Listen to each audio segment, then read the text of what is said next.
ओम श्री गुरुभ्यो नमः। वेदांता गुरुजी चैनल में आप सभी का स्वागत है। आज है क्वेश्चन एंड आंसर का सेशन। तो इस महीने में जो भी इम्पोर्टेंट क्वेश्चन आपने मुझे भेजे हैं, आज हम उसका आंसर देंगे। तो ये क्वेश्चन आप मुझे कभी भी हमारे किसी भी वीडियो के नीचे कमेंट सेक्शन में आप भेज सकते हैं। उसके अलावा नीचे टेलीग्राम का लिंक दिया है, आप उसको ज्वाइन करके वहाँ भी आप आपके क्वेश्चंस भेज सकते हैं। So let us start our today's session with the prayer. Om Sahana Bhavatu Sahanau Bhunaktu Sah Viryam Karvavahai Tejasvinavadhitamastu ma Vidvishavahai. Om Shanti Shanti Shanti. Om Tat Sat. So हमारा आज का पहला क्वेश्चन, फर्स्ट क्वेश्चन है श्रीलता जी का, और ये पूछते हैं, is it necessary that our daily prayer to god should be in the form of mantra shloka parayanam, और will it be fruitful if we pray in our own words with deep bhakti and shraddha. Alright, तो इनका question ये है कि जो हम daily prayer करते हैं, नित्य पूजा आराधना करते हैं, उसके लिए जो हम मंत्र उच्चारण और करते हैं, तो क्या ये ज़रूरी है कि हम मंत्र उच्चारण या श्लोक पारायणम करके ही पूजा करें, या अगर हम पूरी श्रद्धा से भक्ति से अपने ही वर्ड्स में, अपनी भाषा में, अपने मन से जो हम प्रेयर करते हैं, प्रार्थना करते हैं, क्या वो भी फलित होगी? जी हाँ, बिल्कुल फलित होगी। आप जो कुछ भी अपनी भावना से आप प्रेयर करते हो, जिस रूप से भी करते हो, वो प्रेयर आपको डेफिनेटली फलित होगी। नो डाउट भक्ति या श्रद्धा का होना बहुत जरूरी है, मगर एट द सेम टाइम मंत्र उच्चारण के अपने कई फायदे हैं। जैसे एक तो मंत्रों के जो भावार्थ हैं, जो फिलोसॉफिकल मीनिंग है, जो हम अपने वेदांत के सेशन में आपको सबको समझाते हैं, वो अगर मीनिंग आपको समझ में आते हैं तो आप उसकी गहराई तक उसको फील कर सकते हैं, महसूस कर सकते हैं, उसके अर्थों को आप समझ सकते हैं। दूसरा है शब्दार्थ, आप समझ सकते हो, बेसिक सरफेस लेवल के जो मीनिंग है आप उसको समझ सकते हैं। तीसरा कि मंत्र उच्चारण जो होता है, और कई मंत्रों में स्वरस भी होते हैं, और ये जो वैदिक मंत्र है ये कोई मैन मेड नहीं है, ये भगवान ने खुद ने दिए हुए मंत्र हैं जो ऋषि मुनियों को रिवील हुए और वहां से फिर हम तक पहुंचे हैं। ये तो एक तो चूंकि भगवान ने ही दिए गए ये मंत्र है, अगर हम उनका उच्चारण करते हैं तो पुण्य कर्मा हमें मिलता है, वो अलग। तो जब हम पुण्य कर्मा हमें मिलता है तो हमारे दुरिता जो है या पाप कर्मा जो है या जो हमारे ऑब्स्टिकल्स है वो कम हो जाती है, उसका एक बेनिफिट तो होता ही है। इसके अलावा इसका एक इंटरनेशनल इफेक्ट भी मिलता है आपको। वैदिक मंत्र जिन स्वर के साथ में आपके पास प्रस्तुत किया है, या जिस ढंग से उसको चांट करना है, या जिस कंपोजिशन के साथ में, जिस छंदस के साथ में वो आपको दिया गया है, कौन से मीटर में है, वो सब मायने रखता है, और उसका इंटरनेशनल इफेक्ट है। जैसे ओम शब्द, ओम शब्द में अ उ अम का तीनों का मिश्रण होके एक ओम शब्द बनता है, जो आपके पूरे वॉइस की जो रेंज है, साउंड की जो रेंज है, तो ये आपके पूरे साउंड की रेंज को कवर करता है ओम उच्चारण। एक बड़ा छोटा मंत्र है लेकिन ये बहुत ही इंपॉर्टेंट मंत्र है। फिर वैसे ही गायत्री मंत्र है वगैरह। तो इसके अपने इंटरनेशनल इफेक्ट हैं which we can not deny. लेकिन अगर आपके पास उतना समय नहीं या किसी कारणवश आप नहीं कर सकते, कोई इशू नहीं है। आप अपनी श्रद्धा से, अपनी भक्ति से जितना कर सकते हैं उतना कीजिए। तो इनका ही कनेक्टिंग क्वेश्चन एक और है, at times in our busy schedule duties we may not get sufficient time to sit for long and chant long पारायणम, व्हाट शुड वी डू? कई बार ऐसा होता है कि हमारे जो नित्य कर्म हैं, जो लंबी प्रेयर्स है या चांटिंग है, ललिता सहस्रनामा, विष्णु सहस्रनामा या रुद्रम और ये सब करना होता है, या कुछ लोग अग्निहोत्र भी करते हैं आज की तारीख में भी। तो अगर एलॉबरेट पूजा जो हम हमेशा करते हैं, जब घर पे होते हैं तो हम कर सकते हैं। अगर वो नहीं कर पाए किसी कारणवश, तो उसका क्या उपाय है? देखिए, आप अपनी श्रद्धा भक्ति से जो कुछ कर सकते हैं वो कीजिए। जो आपकी कैपेसिटी यानी श्रद्धा से परे है वो आप नहीं कर सकते तो नहीं कर सकते, सिंपल सी बात है। सो शास्त्र ये नहीं कहता है कि आपको ज़बरदस्ती करना ही पड़ेगा। हाँ, कई बार ऐसे होते हैं कि अगर आपको जो फल चाहिए उसके लिए प्रेयर करना है तो करना है, लेकिन फिर वही बात है कि आपकी जितनी श्रद्धा है, जितनी आपकी कैपेसिटी है, जितनी आपकी क्षमता है, टाइम है, एनर्जी है, उस हिसाब से आप वो प्रेयर कर सकते हैं। फॉर एग्जांपल, कई बार हमें बाहर जाना होता है, बिजी शेड्यूल होता है कभी किसी दिन, तो हम एलॉबरेट पूजा और नहीं कर सकते, या कभी हमारी तबीयत खराब है तो हम एलॉबरेट पूजा नहीं कर सकते, तो क्या करें? सो आपकी जितनी कैपेसिटी है, श्रद्धा है, उस हिसाब से तो आपको प्रेयर करना है। अब आपकी जो श्रद्धा है, आपकी जो भक्ति है, that matters really. Of course उसके बाद में आपके कर्म भी मैटर करते हैं, बट प्राइमरीली आपकी श्रद्धा मैटर करती है। सिंपल सा एग्जांपल लेते हैं, एक स्टोरी है यहाँ पर पुराणों से। नारद मुनि एक बार गए भगवान के पास में और पूछे कि भगवान, आपका सबसे बड़ा भक्त कौन है? तो बोले वो किसान है जो दिन में 3 बार मेरा नाम जपता है। बोले भगवान, ये क्या बात है? मैं तो 24 घंटे आपका नाम जपता हूँ, नारायण नारायण। भगवान ने कहा फिर भी वो मेरा अच्छा भक्त है। तो बोले वो कैसे है? तो भगवान ने कहा ठीक है, मैं आपको एक काम देता हूँ कि एक बर्तन है, उस पात्र में उन्होंने पानी भर दिया और कहा कि आप इस पूरे ब्रह्मांड की परिक्रमा करके आप मेरे पास वापस आइए, और इसमें से एक भी बूंद गिरनी नहीं चाहिए, वो ध्यान रहे। नारद मुनि बोले ठीक है, और वो निकल पड़े, परिक्रमा करके वापस आए। बोले आ गया मैं वापस। तो भगवान पूछे एक भी बूंद गिरी? बोले नहीं। ठीक है, आप मुझे बताइए पूरी परिक्रमा के वक्त आपने कितनी बार मेरे नाम का स्मरण किया या मुझे स्मरण किया? बोले भगवान, मेरा तो पूरा ध्यान इसी में था कि एक बूंद भी नहीं गिरनी चाहिए, और आपने तो पूरा लबालब इसको भरा हुआ है, थोड़ा भी हिलता तो गिर जाता ये। बोले वही बात है कि ये जो किसान है पूरे दिन अपने फार्मिंग में, अपने काम में व्यस्त रहता है, उसे एक पल का भी समय नहीं मिलता, लेकिन जैसे उसे समय मिलता है, जैसे सुबह उठते वक्त वो मेरा स्मरण करते हैं, दोपहर में खाने के लिए जब वो रुकता है तब मेरा स्मरण करते हैं, रात को सोने से पहले वो मेरा स्मरण करते हैं।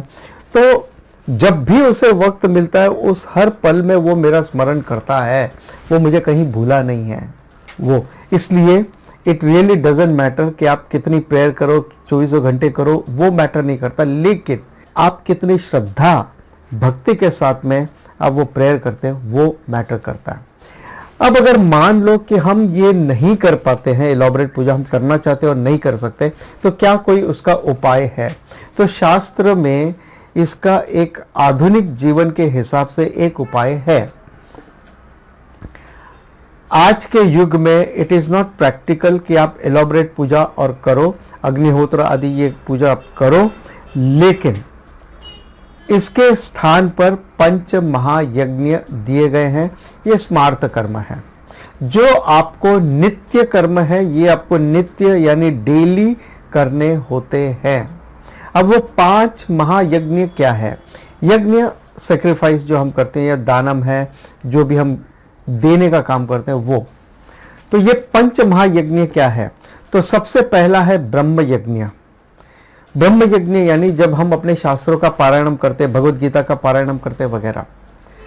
दूसरा है देव यज्ञ, जो हम अपने इष्ट देवता की पूजा आराधना करते हैं। तीसरा है पितृ यज्ञ, यानी हम अपने पितरों की जो पूजा आराधना करते हैं या उनको जो ऑफरिंग करते हैं वो। जैसे श्राद्ध कर्म होते हैं वो ओकेशनल होते हैं, बट डेली में हम जब खाना बनाते हैं तो उनके लिए भी थोड़ा निकाल के रख देते हैं, वो पितृ यज्ञ।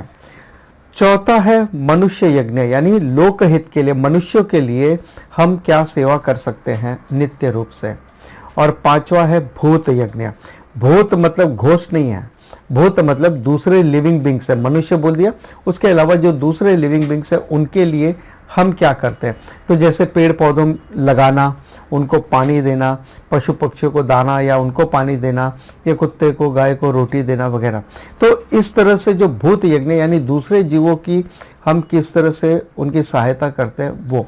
और ये नित्य कर्म है, ये पांचों यज्ञ डेली होने चाहिए।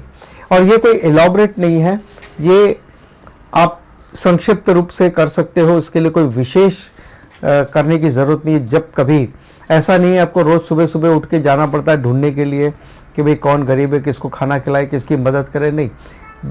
अगर आपके घर पे पोस्टमैन आता है, काम वाली बाई आती है, उसको आपने चाय पिला दिया अपनी तरफ से या नाश्ता करवा दिया अपनी तरफ से, दैट इज़ ऑल्सो इनफ। या कोई भी कुरियर बॉय आता है, उसको आपने चाय पानी का पूछ लिया, that is also enough. So no doubt prayer as per shraddha is important.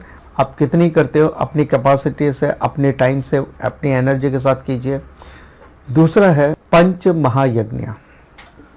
तो ये 5 महायज्ञ आपको करने ज़रूरी है डेली बेसिस पे। शुभा जी का एक अगला क्वेश्चन है, इज ओमकार जपा prohibited for women in age group of 15 to 50 years only? क्या ओमकार का जो जपा है वो वुमेन के लिए नहीं है, औरतों के लिए नहीं होता है जो 15 से 50 साल की उम्र में है, for what ever is the reason? नहीं, ऐसा बिल्कुल नहीं है। ये उनके लिए रिस्ट्रिक्टेड तो नहीं है, लेकिन ओमकार का जपा जो है वो सन्यासियों के लिए होता है या वैरागियों के लिए होता है, जिन्हें गृहस्थ जीवन से वैराग्य चाहिए, वानप्रस्थी हो रहे या जो सन्यासी हो चुके हैं, उनके लिए ओमकार जपा होता है, केवल ओमकार। हाँ, ओम नमः शिवाय करना है, ओम के साथ आप इष्ट देवता, किसी देवता या भगवान का नाम लेते हैं, वो चलेगा, लेकिन केवल ओमकार जो है वो सन्यासियों के लिए, वैरागियों के लिए, गृहस्थ के लिए नहीं है, क्योंकि ओमकार आपके अंदर विरक्त का भाव पैदा करता है।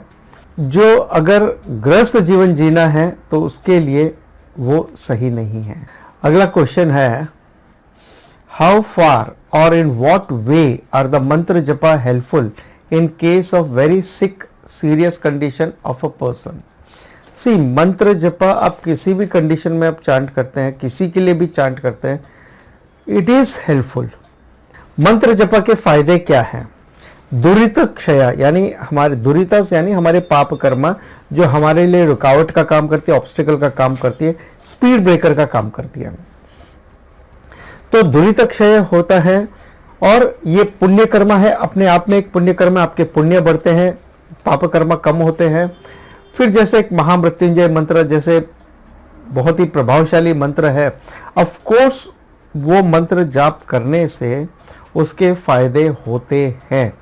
और अगर शास्त्र कहता है और शास्त्र प्रमाण है, जिस तरह से आपकी आंखें प्रमाण है, कान प्रमाण है, उसी तरह से शास्त्र भी प्रमाण है, मीन्स ऑफ नॉलेज है, so it works. We have to accept the शास्त्र।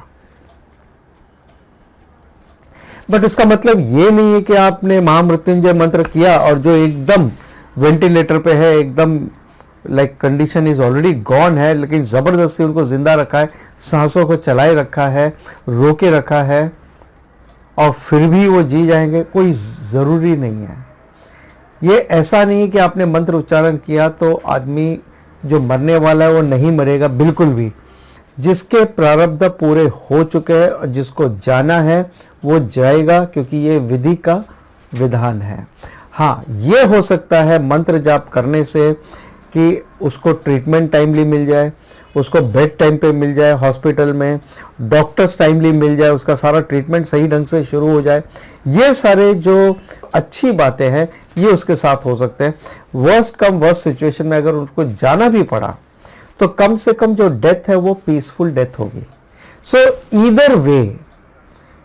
ईदर वे आप कोई भी मंत्र उच्चारण करते हैं तो इतना ध्यान रख लीजिए, वो जिए या ना जिए, लेकिन कम से कम उसकी डेथ तो आसान हो जाएगी, उसके आगे का मार्ग तो सरल हो जाएगा। At least for that sake we should do mantra japa और पारायणम और prayer in our own words और इन वैदिक मंत्र, डजंट मैटर।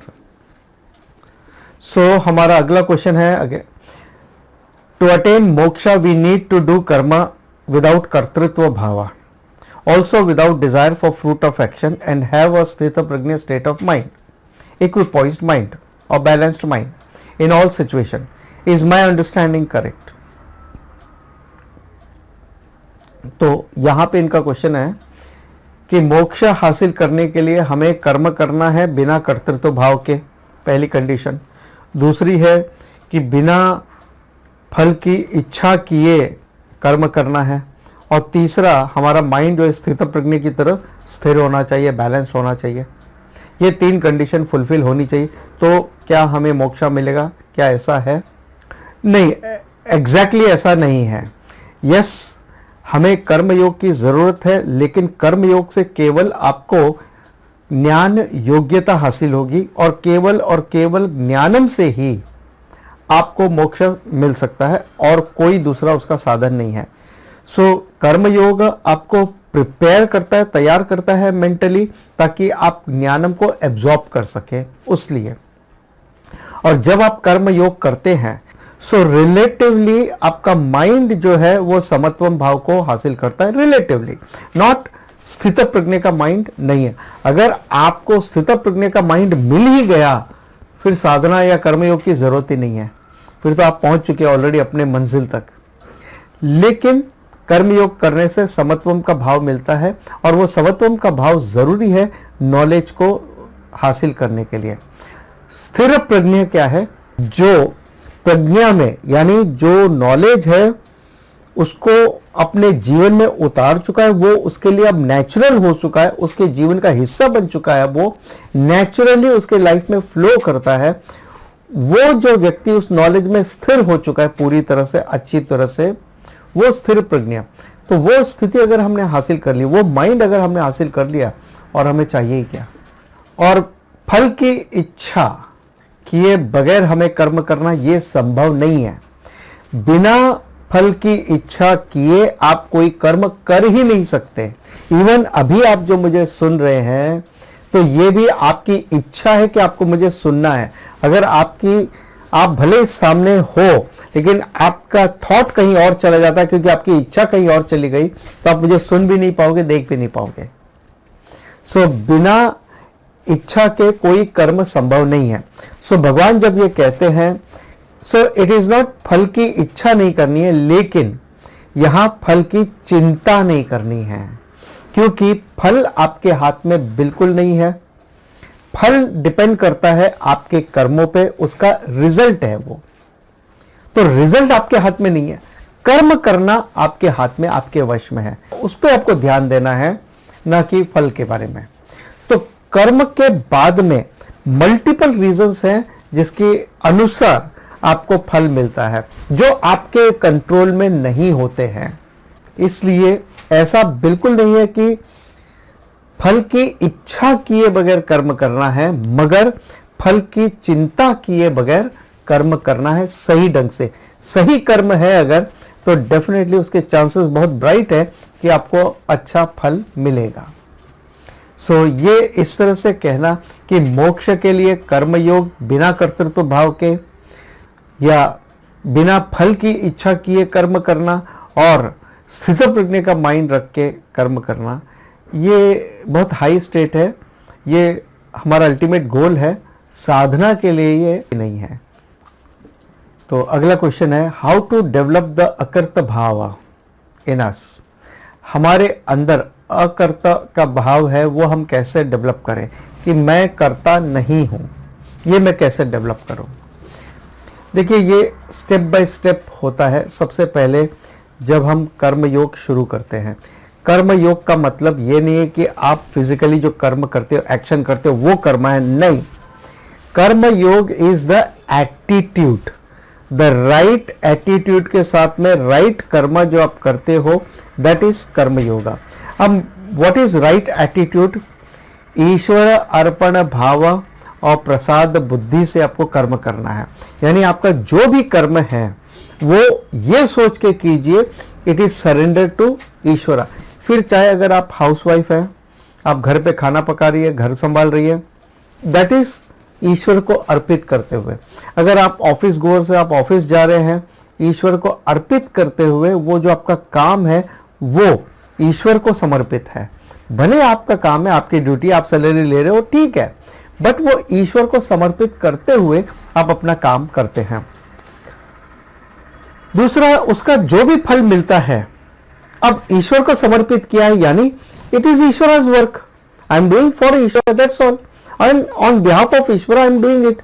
और ये मुझे अपॉर्चुनिटी मिली है, ये मेरी खुशनसीबी है कि मुझे ये सौभाग्य मिला है कि ये काम करने का, तो मैं कर रहा हूं या कर रही हूं। उसके बाद में अगर ईश्वर का काम है, ईश्वर जो आपको देगा, जो फल देता है उसके बाद में वो आप एक्सेप्ट कीजिए प्रसाद बुद्धि की तरफ से। हो सकता है आपने बहुत अच्छा काम किया किसी के लिए, लेकिन वो आपको 4 बातें सुना दे, उल्टी बातें सुना दे, वो आपकी निंदा करे, हो सकता है, या आपकी प्रशंसा करे, या आपने जितना एक्सपेक्ट किया उतना मिले, या उससे ज्यादा मिले, या उससे कम मिले, या ना मिले, या उसका विपरीत रिजल्ट मिले। Either way accept it as prasad buddhi. सो ये है स्टार्टिंग स्टेप कर्म योगा के। सो कर्म योगा केवल फिजिकल कर्म नहीं है, कि कर्म योग यानी right attitude done along with the right action. अब अगर अकर्तव्य भाव डेवलप करना है तो सबसे ज्यादा इंपॉर्टेंट बात है साक्षी भाव को डेवलप करना। It is the foremost quality for any आध्यात्मिक सीकर, साधक जो है उसके लिए। ये हमारी एक एरोनियस अंडरस्टैंडिंग है कि मैं ये शरीर मन बुद्धि हूं। ये मेरा इग्नोरेंस है कि मैं ये शरीर मन बुद्धि हूं, इसलिए जो कुछ इस शरीर मन बुद्धि को होता है यानी वो मुझे हो रहा है। I feel heat and cold, I am सुखी दुखी, मैं हूं सुखी दुखी, मैं मानित अपमानित हूं। तो मेरे बॉडी माइंड इंटेलेक्ट को जो कुछ हुआ है, मुझे लगता है वो मुझे हुआ, मेरा आइडेंटिफिकेशन है ये अपने शरीर मन बुद्धि के साथ में।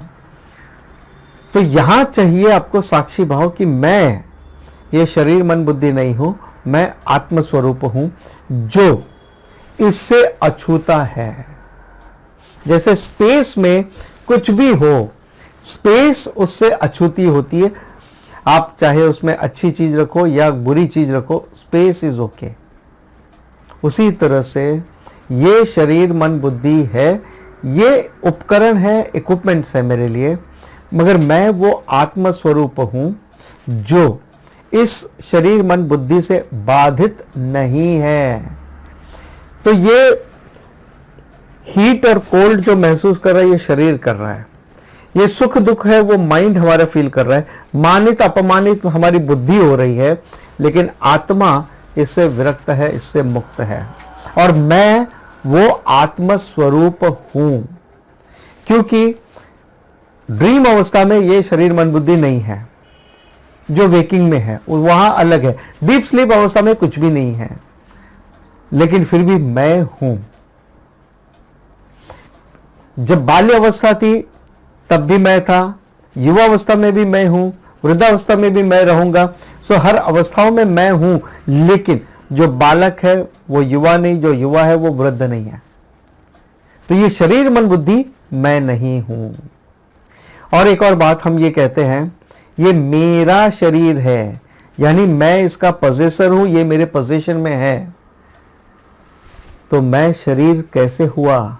ये मेरा पोजीशन है। इट्स लाइक ये मेरा हैंकरचीफ है, ये मेरा रुमाल है, तो मैं रुमाल हो गया क्या? नहीं, ये धोबी क्या कहेगा बेचारा। सो ये है ऑब्जेक्टिविटी।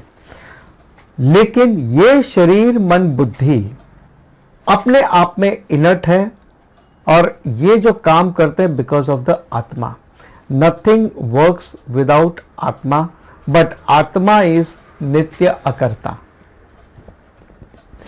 ये जैसे बिल्कुल वैसा है जैसे कोई भी इलेक्ट्रिकल गैजेट, चाहे पंखा है, लाइट है, रेफ्रिजरेटर है, अवन है, काम नहीं कर सकते बिना इलेक्ट्रिसिटी के। लेकिन इलेक्ट्रिसिटी की अपनी कोई इच्छा नहीं है हीट प्रोड्यूस करे, आपको हवा दे, आपको रोशनी दे, या आपके चीजों को, सामान को ठंडा रख सके। वो रेफ्रिजरेटर इक्विपमेंट का काम है, इलेक्ट्रिसिटी का काम नहीं है। उसी तरह से ये शरीर मन बुद्धि क्या करते, कैसा सोचते, ये शरीर मन बुद्धि का काम है। मैं ये शरीर मन बुद्धि नहीं हूं, मैं आत्म स्वरूप हूं, चैतन्य स्वरूप हूं, जो चेतना का स्रोत है। आप उसका यूज करो, अब्यूज करो, ये शरीर मन बुद्धि का काम है, मेरा नहीं है। सो मेरी सक्सेस और फेलियर जो कुछ भी है, आत्मा इज नॉट रिस्पॉन्सिबल। मैं आत्मा हूं, अहम आत्मा ब्रह्मा, अहम अकर्ता अभोक्ता, अकर्ता अभोक्ता बोध। तो ये ऑब्जेक्टिविटी से ही संभव है, ऑब्जेक्टिविटी या साक्षी भाव से ही संभव है। तो हमारा अगला क्वेश्चन है, what difference does it make weather a person is doing सगुण ध्यान और निर्गुण ध्यान इन गेटिंग मोक्षा। चाहे हम सगुण उपासना करें या निर्गुण उपासना करें तो इसका क्या फर्क पड़ता है। तो आंसर योर क्वेश्चन, मैं एक और क्वेश्चन करता हूं, what difference does it make whether I do schooling और कॉलेज। मैं चाहे किंडरगार्टन पढ़ूं या मैं कॉलेज पढ़ूं, क्या फर्क पड़ता है डिग्री हासिल करने के लिए। Directly you can not do graduation, you have to go through the twinkle twinkle little star how I wonder what you are. धीरे धीरे जब आपकी परिपक्वता आती है, स्कूल से आप कॉलेज तक जाते हैं and then you get the degree. ठीक उसी तरह से सगुण से आप निर्गुण तक जाते हैं। So saguna upasana is a stepping stone to reach nirguna upasana. उसी तरह से अभी हमारी इतनी परिपक्वता नहीं है, इसलिए हमें सगुण उपासना करना है, क्योंकि माइंड हमारा निर्गुण पे कंसंट्रेट नहीं कर सकता। शून्य पे आप ध्यान करो, ऐसी वस्तु पे ध्यान करो जो है ही नहीं, आप कैसे कर पाओगे। अगर मैं कहूं शून्य तो आप शून्य को इमेजिन कर सकते हो, लेकिन मैं कहता हूं कुछ नहीं है, आप ऐसा नहीं कर सकते imagine. So you need alambanam. आलंबनम यानी आपके माइंड को, आपके थॉट को कोई हुक चाहिए, खूंटी चाहिए, जहां पे आप उसको टांग सको, रख सको, so that you can meditate, start meditating. धीरे धीरे जब आपकी परिपक्वता बढ़ जाएगी, जब आप सगुण से धीरे धीरे निर्गुण के विचारों को आप आत्मसात कर पाओगे, तब जाके आप निर्गुण साधना उपासना कर सकते हैं। और जैसे हम कहते हैं ओम जो साधना है, ओम जपा है, ओम के ऊपर जो मेडिटेशन है, अगर आपने हमारी जो प्लेलिस्ट है ओम के ऊपर वो नहीं देखी है तो हमारे चैनल पर है वो ओम प्लेलिस्ट, वो आप देख सकते हैं। और अगर पॉसिबल हुआ तो यहाँ आई बटन में आपको उसकी लिंक मिल जाएगी। ओम जपा के दो तरह के फायदे हैं। ओम को आप दो तरह से जपा कर सकते हैं, सगुण रूप से भी, निर्गुण रूप से। अगर आप ओम के जो सिंबल है, जो ओम होता है एक ओम, अगर उस सिंबल पे मेडिटेट कर रहे हैं आप, तो आप सगुण उपासना कर रहे हैं। लेकिन अगर आप उसके भावार्थ पे मेडिटेट कर रहे हैं तो आप निर्गुण उपासना कर रहे हैं। तो अगर आपने वो ओम का प्लेलिस्ट नहीं देखा है तो ज़रूर देख लीजिए, और अगर देखा है फिर भी दोबारा देख सकते हैं, क्योंकि आई एम श्योर अब तक तो हम भूल गए होंगे उसको। सो इसी के साथ हम कंक्लूड करते हैं हमारा आज का ये Q&A सेशन।